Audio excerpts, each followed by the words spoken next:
Da wird dir die Kompetenz abgesagt, nur weil du eine Frau bist. Sind nicht alle Menschen für ein Studium auch gemacht. Ich selbst habe auch nie eine Uni von innen gesehen.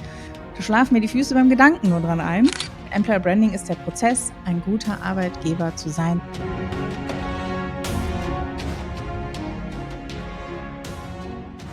Hallo und herzlich willkommen zu einer neuen Podcast-Folge Erfolgsgeflüster. Schön, dass du wieder mit dabei bist. Heute dreht es sich um das Thema Handwerk. Manche von uns haben mehr Berührung damit, andere weniger. Mein heutiger Podcast-Gast hat auf jeden Fall sehr viel Berührungspunkte mit dem Thema Handwerk, denn sie ist selbst Handwerkerin. Genauer gesagt ist sie Steinmetzmeisterin. Sie hatte früher einen eigenen Handwerksbetrieb und inzwischen begleitet sie beratend andere Handwerksunternehmen dabei, sich um das Thema Employer Branding zu kümmern. Das heißt also vor allem auch dafür zu sorgen, dass es den Mitarbeitenden eben im Unternehmen gut geht, dass sie gerne zur Arbeit kommen, was sich natürlich dann darauf auch auswirkt, dass es eben leichter ist für solche Unternehmen, andere Mitarbeiter zu finden oder eben auch Azubis zu finden.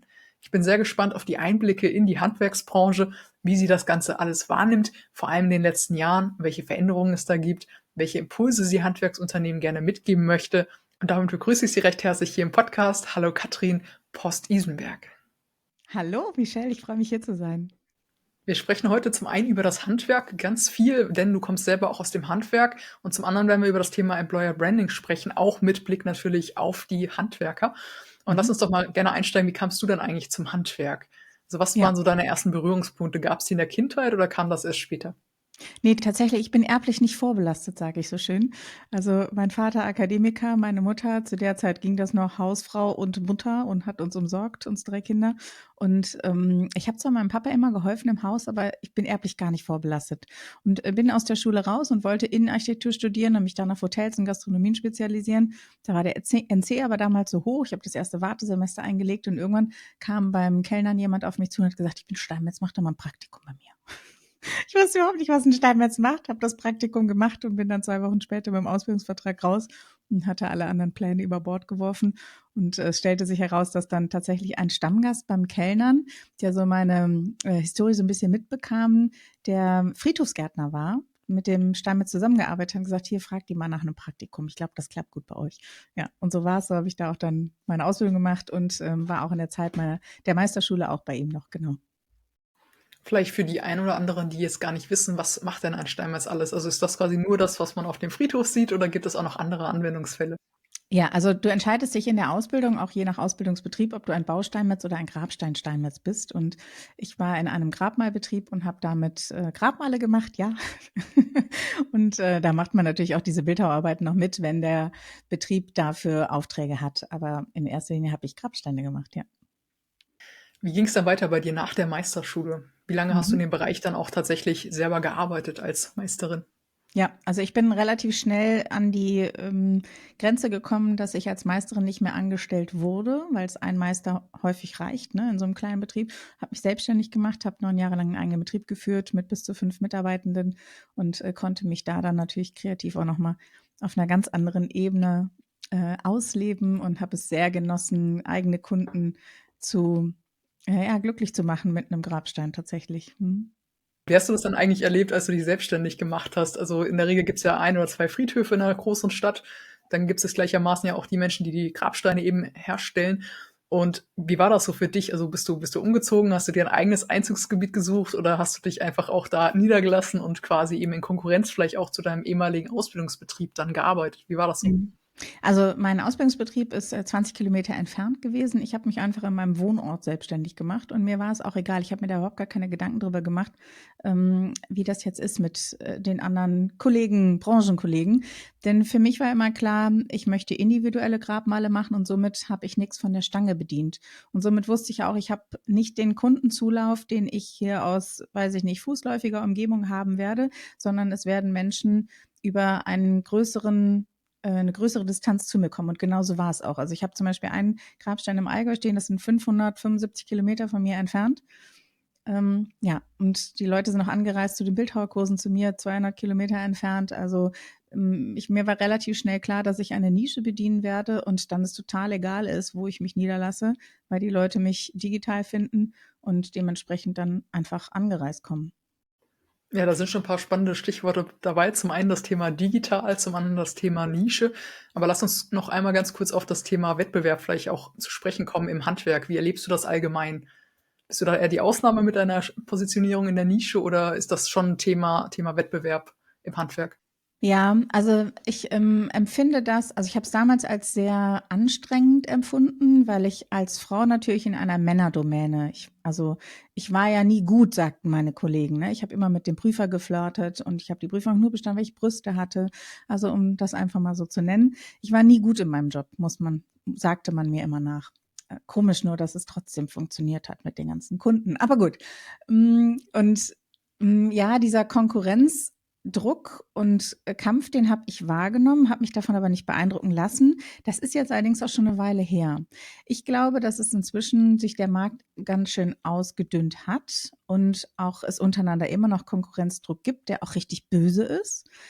Ich glaube aber, wenn es ein bisschen größer ist und jetzt mal weg von den Steinmetzen, dass es sich da vielleicht so ein bisschen auch verläuft. Dass jeder eigentlich genug zu tun hat und man die Butter auf dem Brot des anderen eigentlich gar nicht braucht, um selber über die Runden zu kommen. Aber da ist von bis ist, glaube ich, noch alles da. Jetzt hast du gesagt, du bist direkt raus, online dich auch sichtbar zu machen, dein Angebot online zu präsentieren.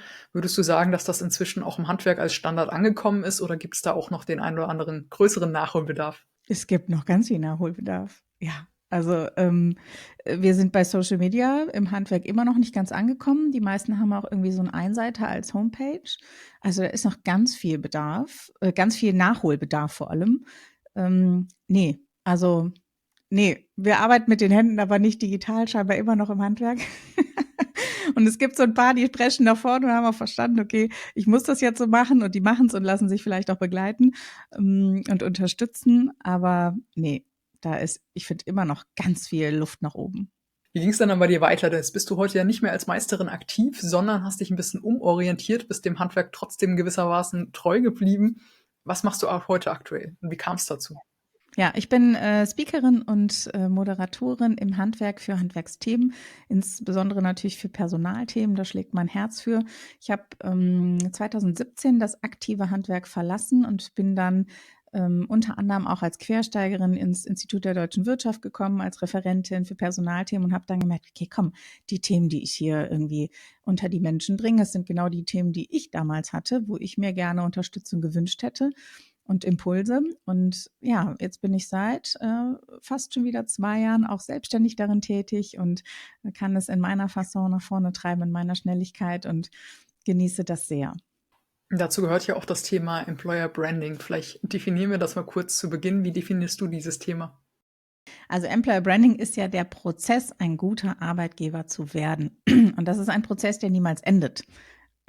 Nicht mal ein Marathon, das ist ein Dauerlauf. Denn wir müssen uns immer wieder dem Arbeitsmarkt anpassen, den Bedürfnissen der Menschen. Die Werte verändern sich auch immer mal wieder, je nach Krisen.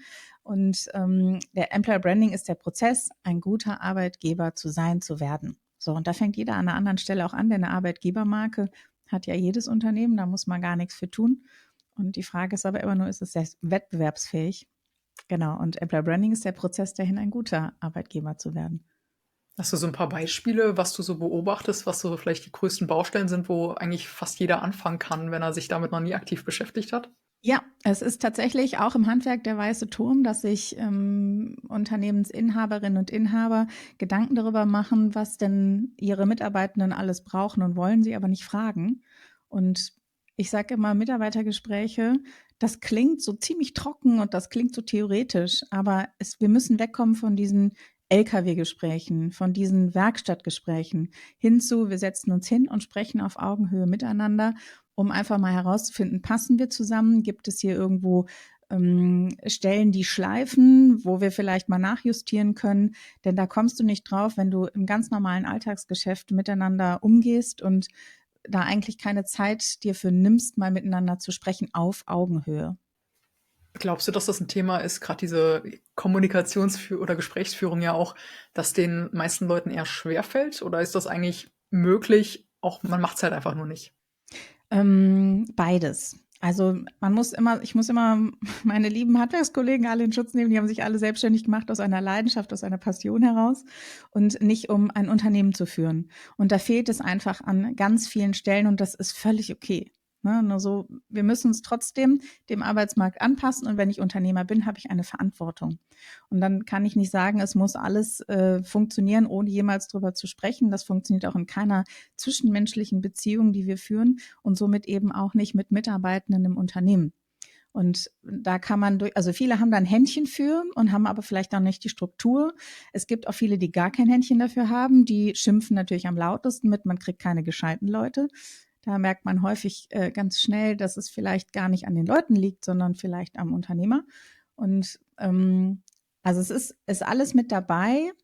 Häufig fehlt es aber an Struktur. Also das Händchen haben die. Das sind Menschen, die im Kundenkontakt stehen, die auch empathisch einiges auf dem Kasten haben, aber vielleicht einfach Unternehmensführung jetzt nicht an erster Stelle sich abends noch über 5 Bücher anlesen. Ja, gutes Stichwort. Wie unterstützt du denn mit deiner Arbeit jetzt konkret genau, unter anderem an diesen Baustellen? Mhm. Also in erster Linie bin ich in Workshops unterwegs durch Handwerkskammern, IHKs, Wirtschaftsförderung, Verbände und wo wir dann ganz konkret an gewissen Themen arbeiten. Das kann zum Beispiel sein, wie binde ich meine Azubis, dass sie nach der Ausbildung nicht weg sind?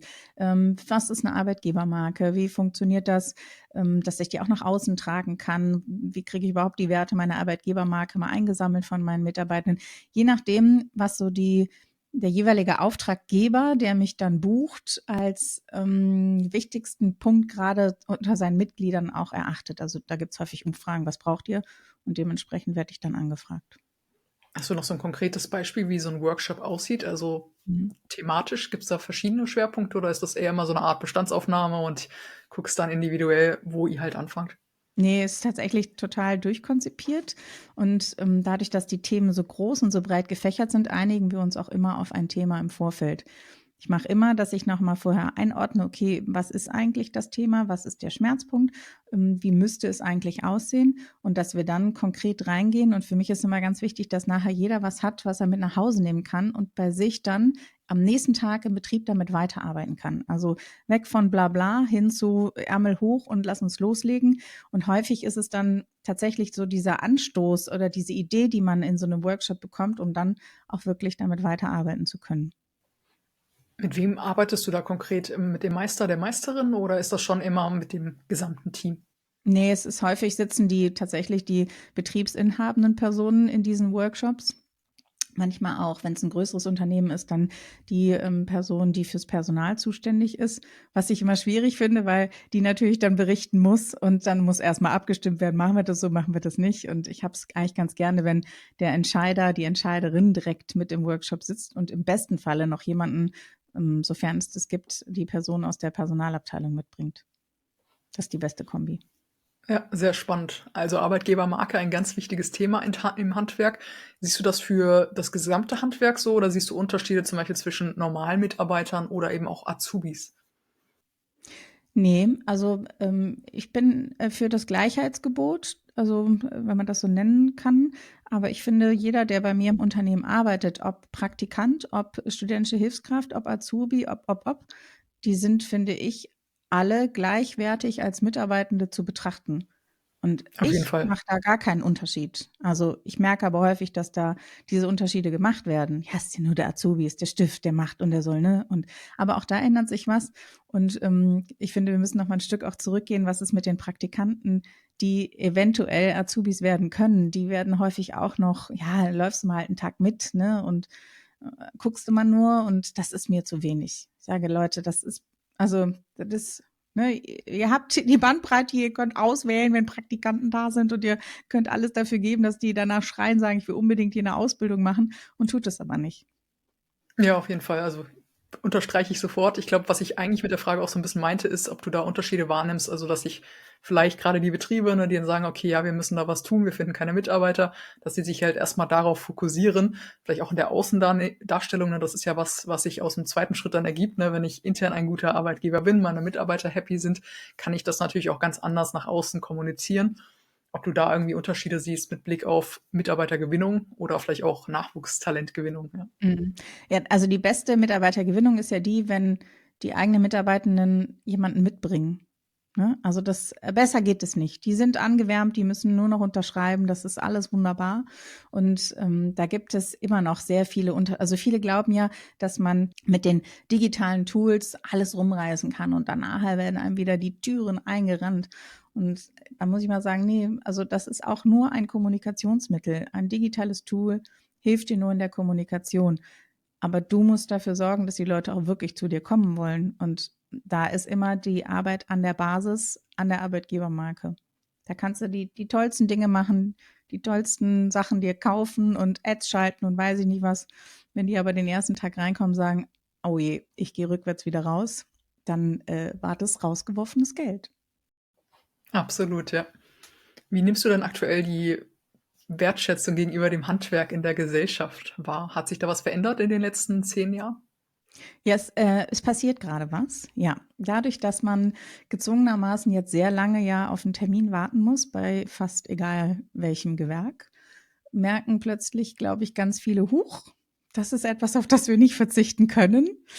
Und, stelle schon fest, dass, die Gesellschaft, Kunden da tatsächlich mit mehr Wertschätzung jetzt drangehen. Wo wir aber unbedingt mehr Wertschätzung brauchen, ist in den Schulen. Denn die Schulen sind darauf ausgelegt, ins Studium zu bringen, ne? Und möglichst also über Abitur ins Studium und da ist wenig Raum noch für all die anderen Berufe, wo man kein Studium für braucht. Und es sind nicht alle Menschen für ein Studium auch gemacht. Ich selbst habe auch nie eine Uni von innen gesehen. Da schlafen mir die Füße beim Gedanken nur dran ein. Aber da sind wir einfach in der beruflichen Bildung, in der Schule, haben wir noch ganz schön viel zu tun. Und da müsste es viel früher, müssten da Türen geöffnet werden, dass Betriebe sich vorstellen können, verschiedenste. Und da geht es nicht nur ums Handwerk, sondern wir brauchen ganz viele Menschen auch in der Pflege, ja, und in ganz vielen anderen Berufen. Und wir müssen die Türen aufmachen in den Schulen, sagen, und guckt euch mal diese Vielfalt auf diesem Arbeitsmarkt an. Und das ist ja irre, was man inzwischen alles machen kann. Also vor 10 Jahren hast du das gemacht oder vor 20 hast du das gemacht, was der Papa oder die Mama machen. Ne? Und dann, ja gut, vielleicht noch ein bisschen abgeändert. Aber du kannst ja heute, das ist ja unglaublich. Du musst ja mal nachfragen, und was machst du da jetzt so genau am Tag? So viele Berufe gibt es, weil man es nicht mehr weiß. Absolut, ja. Hast du weitere Beispiele für Maßnahmen außer Schulbesuche, die eben Ausbildungsunternehmen oder auch Handwerker eben auch ergreifen sollten, um eben Nachwuchs zum Beispiel, ja, zu finden? Mhm. Ja, sich vor allem auch zu engagieren. Also es gibt ja Studien, die herausgefunden haben, dass junge Menschen sich einem Unternehmen anschließen, wenn es Haltung zeigt. Und das finde ich total schön, weil gerade so in diesen kleinen Betrieben mit 5 bis 10 Mann, da kannst du ja, also es ist ja nichts einfacher, als da wirklich nach außen hin zu zeigen, ja, wir stehen dafür, das ist unser Qualitätsanspruch. Wir finden das und das nicht gut. Und das ist so schön zu sehen, dass das angenommen wird. Und in dieser Studie kam auch heraus, dass sich junge Menschen eher nochmal Unternehmen anschließen, die eine Haltung haben, als Unternehmen, die einen guten Ruf haben. Also große Unternehmen sagt, wow, da hast du mal gearbeitet. Das ist weg, zum Glück. Und was für eine Riesenchance für die kleinen Unternehmen zu sagen, guck mal, du hast doch Werte, du hast doch eine Haltung, kommuniziere sie nach außen, geh in die Sichtbarkeit, mach mit beim Ehrenamt, bei irgendwelchen Veranstaltungen. Es gibt ja genug. Ne? Man muss sich da vielleicht auch einfach mal so ein bisschen reinfuchsen und sich auch die Zeit nehmen, dann auch am Unternehmen zu arbeiten und die Haltung nach außen zu zeigen. Und das kriegen ja auch Eltern mit, die ja immer noch auch maßgeblich damit entscheiden, was denn ihre Kinder so machen. Und auch die möchten sehen, dass ein Unternehmen für etwas einsteht. Hast du irgendwie Erfahrungswerte jetzt aus deinen Gesprächen durch die ganzen Workshops und Ähnliches eben auch auf das Thema Ausbildung? Also wie nehmen die Handwerksunternehmen das wahr, die aktuelle Situation mit den, ja, Generation Z ist, glaube ich, das Buzzword gerade, aber was ist so deine Erfahrung aus den Gesprächen? Ja, gemischt. Also es gibt die einen, die natürlich schimpfen und sagen, ja, die jungen Leute, die schaffen es nicht mehr, die Konzentration hochzuhalten, sind unmotiviert, denen muss ich alles hinterhertragen. Da gibt's so die und das kann man ja auch tatsächlich, wenn man mal zurückguckt in die Erziehung, was ist so in den letzten Jahren passiert, kann man das auch tatsächlich synchron zur Erziehung. Die hat sich auch verändert. Ne, kann man das wirklich betrachten. Und dann gibt's aber auch diejenigen, die sagen, nee, ich habe da gar kein Problem mit. Also die jungen Menschen, die bei mir jetzt hier arbeiten, die reißen hier voll an mit ab. Und das kann ich nur bestätigen. Auch ich habe eine Assistenz mit, wie alt ist sie? 22, 23. Und was ich der gebe, macht die zu Gold. So, ich kann das überhaupt gar nicht bestätigen. Meine Nichte ist 25. Die haut sich sowas von macht und tut die hohe Motivation. Ich kann das nicht bestätigen. Also vielleicht ist es auch so ein bisschen, was strahle ich aus, was gebe ich, was bekomme ich zurück, und vielleicht ist es auch ein Wechselpol, der sich da anzieht oder eben abstößt. Ich glaube, ich kenne die Antwort auf die nächste Frage schon, aber ich stelle sie trotzdem. Würdest du oder welche Ausbildung würdest du heute machen, wenn du nochmal an dem Punkt bist mit, ja, sagen wir mal 17, 18, Schulabschluss in der Ja, Tasche? Was jetzt? ich würde aufs Dach steigen, ich würde Dachdeckerin werden. Ah, sehr schön, aber auf jeden Fall dem Mhm. Handwerk treu bleiben, ja. Ja, schon. Also ja, das ist ein Beruf. Ich finde es unglaublich, ein ganz tolles Gefühl, auf dem Dach stehen zu dürfen. Und da muss man auch sagen, es sind so viele Tage im Jahr, die da nicht so schön vielleicht sind, weil es unfassbar heiß ist, weil es regnet, weil es kalt ist. Ne? So, es zieht der Wind. So, gibt ganz viele. Aber da oben zu stehen, zu sagen, die Welt gehört mir, oben auf dem Dach, das ist schon, ja. Ja, wer weiß, wenn ich damals eine Ausbildung oder eine Praktikumsstelle hier bei einem Dachdecker, vielleicht wäre ich jetzt Dachdeckerin, wer weiß, ja. Es ist ja auch nie zu spät, ne, noch mal aufs Dach zu steigen. Mhm. Sehr schön. Was würdest du denn vielleicht, ja, jungen Menschen mitgeben, die jetzt eben kurz vorm Schulabschluss stehen, die vielleicht auf ganz vielen Ausbildungsmessen waren, aber eben auch Studienplätze in Erwägung ziehen, aber eigentlich gar nicht so recht wissen, was sie überhaupt machen sollen? Ja, also, Bauchgefühl ich bin 'n ganz großer Verfechter des Bauchgefühls und auch natürlich, mal 'n Praktikum auch selber, ohne dass es was mit der Schule zu tun hat, auch mal selber anzustreben. Das kann zum Beispiel sein, dass man mit jemandem eine Vereinbarung trifft, am Nachmittag nach der Schule für 2 Stündchen noch mal reinzukommen, am Wochenende, dass man einfach so ein bisschen den Ablauf mal mitkriegt und da mal einen Geschmack für bekommt, wie es denn da ist, in diesem Job zu arbeiten. Ob man da jetzt, ich weiß es nicht, wie man das in der Uni macht, ob man da auch reinschnuppern kann, keine Ahnung, aber ich kann immer Ja, nur genau. empfehlen, ja, ich kann immer nur empfehlen, wenn du Interesse hast an einem Ausbildungsberuf, dann guck, dass du so viele Punkte, Erfahrungen sammeln kannst, die du nur irgendwie kriegen kannst. Also nicht nur von außen beurteilen und dann das große Erwachen in der Ausbildung, dann, hier muss man ja dieses, jenes tun. Nein, versuch vorher ganz viele Erfahrungen zu sammeln. Jetzt ist das Handwerk ja nach wie vor doch ein Stück weit eine Männerdomäne. Natürlich kommt es ein bisschen auf den Beruf an, wie stark das ausgeprägt ist, aber ich glaube, übergreifend kann man das immer noch sagen, oder? Ja, 20% Frauen. Ja. Mhm. Was wären dann so ein paar Maßnahmen, die du dir wünschen würdest, die es jungen Frauen oder eben Mädchen vereinfachen, diesen Einstieg zu finden oder einfach auch diese Berührungspunkte mit dem Handwerk zu sammeln? Also, ich erinnere mich zum Beispiel, ich hatte in der Schule im Kunstunterricht dann ein halbes Jahr Holz, also Werk mit Holz, und fand das auch total cool. Erinnere mich jetzt natürlich auch wieder schön dran, habe da auch noch so ein paar Werke von rumstehen. Aber ich weiß auch, als das Halbjahr rum war, gab es einfach keine Möglichkeit mehr und hatte seither eigentlich nie so richtig mehr Berührung damit, was ich sehr schade finde. Aber gibt's so 'n paar Maßnahmen, wo du sagen würdest, das bräuchten wir in der Schule oder eben auch generell in der Gesellschaft? Also ich glaube, dass wenn man eine Leidenschaft zu einem Bereich hat und in der Schule Berührungspunkte auch damit bekommen kann, geht es eigentlich eher darum, wie geht es weiter im Betrieb? Habe ich Kontakt zu einem Betrieb und wie werde ich da als Frau aufgenommen? Und da haben wir auch wieder Unternehmerarbeit. Was machen wir, wenn die Frau da reinkommt? Kriegt die einen blöden Spruch? Wie wird die aufgenommen? Und da müssen wir ran. Wir müssen an die Manieren ran. Ja, also ich habe selber so viele Dinge erlebt, die ich nicht gut finde. Und das ist jetzt echt schon lange her. Aber leider, wenn ich mit jungen Frauen spreche, die im Handwerk sind, höre ich das leider immer noch alles. Und das kann es nicht sein. Und jeder Unternehmer ist in der Pflicht dazu, seine Mitarbeitenden also wirklich auf die Finger zu klopfen, zu sagen, so geht's nicht, liebe Leute, wir gehen hier nett miteinander um. Und da ist für mich in allererster Linie, wird dieser Kalender mit den entblößten Frauen abgehangen aus dem Pausenraum. Der hat da nichts zu suchen. Zum Glück haben es ja inzwischen viele verstanden, von denen, die diese Kalender herstellen. Die werden ja inzwischen anders hergestellt oder es gibt da noch einen für Frauen. Ich frage mich immer, muss man immer nackt sein oder können wir auch andere Kalender auf? Katzenkalender sind auch toll, weißt du? So, aber wir müssen an die Manieren ran. Und da ist jeder Unternehmer in der Pflicht. Und wenn der Unternehmer selber keine Manieren hat, dann ist es so. Dann ist es ein Männerbetrieb. Da müssen sie sich ja auch nicht beschweren, dass sie für Gleichberechtigung keinen Orden kriegen. Das war, glaube ich, schon ein sehr gutes Beispiel. Hast du noch ein zweites Beispiel? Ja, also ich weiß nicht. Ich finde, dass es ganz viel ist es in der Gesellschaft verankert und auch Kunden, die dann sagen, ja, ist denn der Chef auch da? Sind Sie hier die Azubine? Wie oft habe ich selber gehört, ich sehe nicht aus, habe noch nie so ausgesehen, so wie alt ich bin, immer deutlich jünger. So, ja, ich bin hier die Meisterin in diesem Betrieb. Ah so, ah ja, okay. Ne? Und da wird dir die Kompetenz wird dir abgesagt, nur weil du eine Frau bist. Und das höre ich von so vielen. Aber ich glaube, auch das ändert sich und muss sich auch ändern, weil es tatsächlich doch also eine steigende Quote ist an Frauen. Und viele Gewerke sind ja inzwischen hier die Tischler, die Schreiner.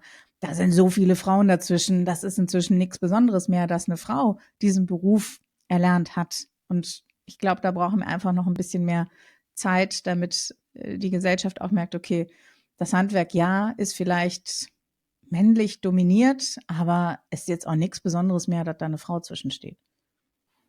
Sehr schön, ja. Vielen Dank für auch diese Einblicke. Ich glaube, das sind Dinge, die man gar nicht so nachempfinden kann, wenn man vielleicht aus dem kaufmännischen Bereich kommt. Ich selber kenne es auch nur aus der Autowerkstatt. Wenn man das Auto mal abgegeben hat, dann sieht man diese Dinge. Aber ja, das Ganze zu erleben während der Ausbildung und auch in deinem Fall eben ja die gesamte Zeit, als du eben in dem Beruf gearbeitet hast, das ist natürlich schon was anderes. Insofern Ja, herzlichen Dank für diese Offenheit. Ja. Hast du noch gerne. so einen abschließenden Impuls an ja, die Handwerker und Handwerkerinnen, was sie denn vielleicht mal bedenken sollen mit Blick auf 2025?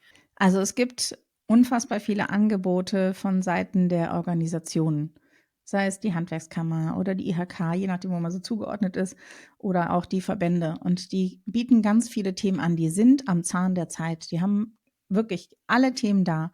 Und nicht immer nur schimpfen und sagen, ich bezahle da meine Mitgliedsbeiträge und kriege nichts zurück, sondern auch mal hingehen und sagen, ich brauche. Und dann wird im Zweifel vielleicht auch mal was konzipiert, wo man mit einer Gruppe zusammenkommt und dann entsteht ein Workshop oder was auch immer. Aber sich wirklich diese Mitgliedsbeiträge zurückzuholen in Form von Wissensvermittlung. Und es gibt Veranstaltungen, von denen man häufig gar nichts weiß, auch da mal reinzuhören, zu sagen, okay, ich nehme mir jetzt heute die Zeit, arbeite am Unternehmen und nicht mehr nur mit und im Unternehmen, sondern ich gehe da jetzt hin und dann höre ich mir das an. Und dann kann man auch da rausgehen und sagen, ach ja, war jetzt nichts Neues für mich dabei, dann weiß man, hat man sich auch eingeordnet. Man kann auch sagen, oh, da waren Impulse dabei, da muss ich auch nochmal ran. Aber es wird sich nichts verbessern, wenn man nichts tut. Wenn man sich nicht damit beschäftigt, wer man ist als Unternehmer, mit welcher Arbeitgebermarke man nach außen vertreten ist und im Inneren zu spüren ist, es wird sich nichts verändern, wenn man nichts dafür tut. Und dann habe ich auch gar kein Verständnis für Jammern. Gutes Schlusswort zum Inhalt. Vielleicht eine letzte Frage noch, bevor wir zu den Abschlussfragen kommen. Und zwar, wie kann ich dich jetzt am besten erreichen, wenn ich sage, ja, da sind auf jeden Fall Impulse dabei in dieser Podcast-Folge schon gewesen und jetzt möchte ich gerne mal ein Gespräch mit dir führen und gucken, wie du uns vielleicht unterstützen kannst als eben Handwerksbetrieb. Ja, also ich bin natürlich über meine Homepage zu erreichen und über LinkedIn. Ich bin ganz aktiv auf LinkedIn, also wer da angemeldet ist, einfach eine Nachricht schreiben, ganz entspannt. Perfekt. Die ganzen Links findet ihr auf jeden Fall unter diesem Video. Schaut da gerne mal in die Beschreibung rein. Und ich glaube, das darf ich noch ergänzen. Du hast auch einen eigenen Podcast. Auch Ja. da lohnt es sich mal reinzuhören, wenn man eben im Handwerksbereich aktiv ist oder auch einfach auch generell mehr Stories, glaube ich, aus dem Handwerk hören will. Also ich habe da auch schon reingehört in die erste Folge und deswegen auch da eine klare Empfehlung. Verlinken wir ebenfalls. Dankeschön. Sehr gerne. Und damit kommen wir zu den Abschlussfragen. Du darfst jetzt noch ein paar Sätze vollenden. Gibt kein richtig und kein falsch. Es geht einfach darum, ja, wie das Ganze für dich aussieht. Und der erste Satz lautet: Persönlichkeitsentwicklung bedeutet für mich. Bedeutet für mich lebenslanges Lernen von extern und von intern und versuche es in mir zu vereinen. Sehr schön. Der zweite Satz lautet: Wir sind bei Erfolgsgeflüster, deswegen müssen wir auch einmal direkt über das Wort Erfolg sprechen. Und deswegen lautet der Satz: Erfolg bedeutet für mich.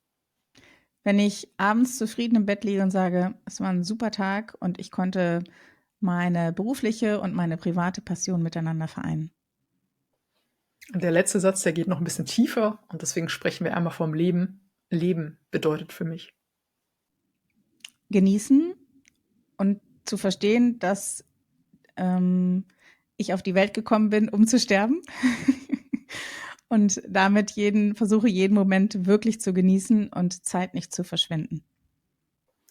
Das war ganz schön tief zum Abschluss. Insofern herzlichen Dank auch dafür. Vielleicht, weil damit wir nicht mit einem ja so tiefen oder auch vom Tiefpunkt her und Tod enden, endest du einfach noch den. Ich bin Steinmetzin, ich bitte dich. Es ist super wichtig, da bin ich vollkommen bei dir, aber vielleicht enden wir die Folge mit einem letzten Zitat zum Thema Handwerk und deswegen Handwerken bedeutet für dich. Das Ausleben von Kreativität und die Gabe, fachliches Wissen mit guter Handarbeit zu verbinden. Sehr schön. Das passt doch ganz gut, um diese Folge abzurunden. Ja. Insofern Dankeschön auch dafür. Und ja, wenn ihr Fragen habt an Katrin, wenn ihr Fragen habt rund um das Thema Handwerk, Employer Branding oder ähnliches, schreibt das sehr gerne in die Kommentare. Ich freue mich, wenn ihr nächste Woche wieder mit dabei seid. Abonniert gerne den Podcast und schaut auf jeden Fall bei Katrin mal vorbei. Macht's gut und bis dann.